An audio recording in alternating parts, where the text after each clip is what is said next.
السلام عليكم ورحمة الله تعالى وبركاته. بسم الله والصلاة والسلام على الحبيب المصطفى سيدنا محمد صلى الله عليه وسلم. الواقعة بتاعتنا النهاردة من كفر الشيخ. استطاعت الأجهزة الأمنية في وقت قصير جدا من القبض على المتهم بقتل سيدة اسمها صباح مجاهد، 64 سنة، عايشة مع ابنها عنده 34 سنة اسمه أبو الخير سمير. عايشين مع بعض هما الاتنين في شقة. اللي حصل هنا اللي دخل عليهم واحد وقتلهم هما الاتنين. لقوا الست مخنوقة ومربوطة، ولقوا ابنها واخد طعنات في ظهره، والاتنين ميتين وبقالهم 3 أيام الشقة مقفولة عليهم في حالة تعفن. اللي اكتشف الواقعة مين وفين الواقعة ديت؟ الواقعة دي في العزبة البيضاء التابعة للقرية الحمراء في كفر الشيخ. احنا عارفين طبعا ان في العزب وفي القرى بتبقى الناس قريبة من بعض جدا جدا، بتبقى الناس عارفة كمان تفاصيل بعض، غيرنا هنا في المدينة. يعني ممكن جارك يبقى جنبك في العمارة اللي انت فيها وما تعرفش عنه حاجة بالشهر وبالشهرين، تعرفش عنه اي حاجة. ولكن في القرى لا، بيبقوا عارفين بعض وعارفين ده عنده كام بنت وكام ولد ومين اللي اتجوز ومين اللي طلق، وعارفين كل حاجة عن بعض. ليه؟ لان هم قريبين من بعض، وتبقى بيوت كمان لازقة ببعض.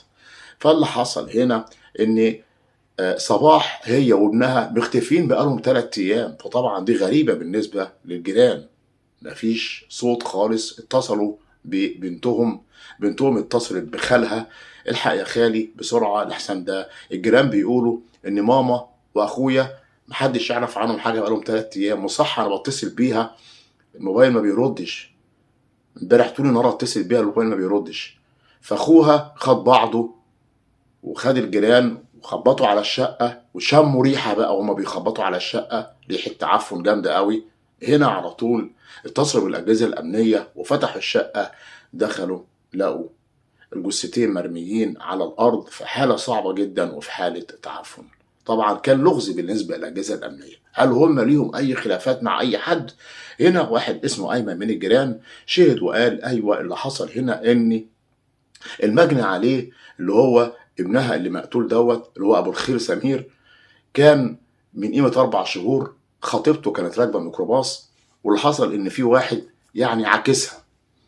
اللي عاكسها دوت وهي راحت متصله بخطيبها في ساعتها اللي هو المجني عليه اللي مات ده، وفي فلان فلاني بيعاكسني وي طبعا وسامع هو المكالمه التليفونيه وهي بتتكلم وبتزعق وهو بيرد عليها وكلام من ده وكده. هو خد بعضه وراح له وضربه واتخانقوا مع بعض هما الاتنين. طيب اللي حصل هنا في القريه طبعا عملوا قعده عرفيه وصالحوهم على بعض وخلاص تمام. وكان في محضر في الاسم، يعني كمان عملوا محاضر في الاسم، محضر تحرش وكلام من ده وكده، واتنازل عن المحضر وخلاص وتمام تمام. والكلام ده كله كان من 4 شهور. ولكن الولد اللي هو اتحرش بالبنت دوت، الولد اللي اتحرش بخطيب ابو الخير اللي هو اللي اتقتل، عمل ايه بقى هنا؟ اتربص ليه وراح فصل سلم 6 متر عند حداد، وخد السلم وطلع حطه عشان خاطر يقدر يطلع البلكونه بتاعتهم، وحطه على البلكونه بالليل وطلع ودخل عليهم وقتلهم. واتصل بعد كده بعمه عشان خاطر يساعده ان هو يتخلص من الجثتين دول ويرموهم في الترعه. لكن عمه لما جه وشاف المنظر كده رفض ان هو يساعده. بس المفروض هنا عمه كان بلغ، لكن للاسف ما بلغش. استطاعت بقى الاجهزه الامنيه ان هي تقبض على الجاني دوت المتهم اللي قتل صباح مجاهد، الحاجه صباح وابنها ابو الخير اللي عنده 34 سنه. استطاعت الاجهزه الامنيه ان هي تقبض عليه وهو مسافر بيهرب ليبيا. تم القبض عليه. اللهم لا حول ولا قوه الا بالله العلي العظيم.